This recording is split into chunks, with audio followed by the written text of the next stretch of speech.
Magandang araw mga ka-Chabs, at andito tayo ngayon sa Riyadh Hilton para sa Esport World Cup. Dito imimit din natin si Miss Rosh at syempre yung Team Payaman. At dito yan sa may lobby, paakyat na ako sa may coffee shop kasi doon daw yung meeting place. Naunang kasama ko, si Sonson at si Dondon. Kasi hinihintay pa namin yung Team Paangat Squad. Ngayon, habang hinihintay sila Miss Rosh, dumating na rin sila Mami Sal, si Budol Des, Bolo Perodes, Yards TV, at andyan na si Haring TV. Pagkatapos niyan, naghintay pa kami kasi imimit ni Miss Rosh ang Team Payaman para doon sa mga order nilang gold. At Diyos ko, ang dami ng order nila kay Miss Rosh. At sigurado, masisilaw kayo. At ito na nga tayo sa Hilton. Kasi andito si Kong TV.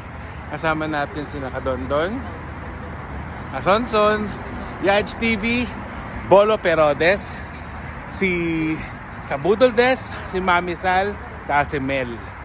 Siyempre kasama natin si Rosh Castillo at si Haring TV.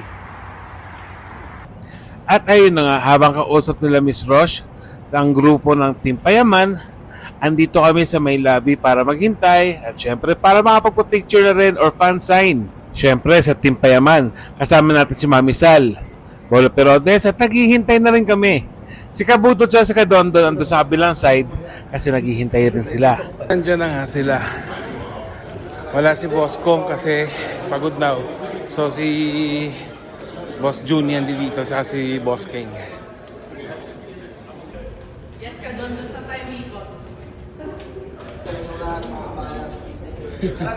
Hi po. Ay, madami lang po sa inyo. Oh, parang kasama ka na kanina. Hindi po, baka kamukha ko lang sir. Baka kamukha ko lang yun. Wait na, magkikipagkakaroon. Sabay na kami picture. Nagpa-shoutout ka nga sa kanya, di ba? Ay, shoutout po. At bilang mga content creator, syempre, excited kami magkaroon ng picture or memory kasama yung Team Payaman. Once in a lifetime kasi bihira naman sila makapunta dito or magkita kung sakali nang pupunta sa Pilipinas. Kaya sinamantala na namin yung pagpapapicture sa kanila. Ayan o, big shoutout kay Kusinerong Lakwachero Vlogs. Yan, like and follow niyo yung page niya. Salamat! Rock and roll! At syempre, salamat sa Team Payaman. At syempre, salamat din sa Queen of Gold na si Miss Rosh Castillo. Kundi dahil sa kanya, hindi kayo magkakaroon ng pagkakataon para makilala ang Team Payaman. At syempre, congratulations na rin. At ito po ang inyong ka-Chabs, muling nagsasabi, huwag natin gawin negatibo, gawin natin positibo ang buhay. Maiksi lamang ito, gawin natin masaya. Kung kaya tumulong, tumulong tayo sa iba. Maraming salamat. 1, 2, video.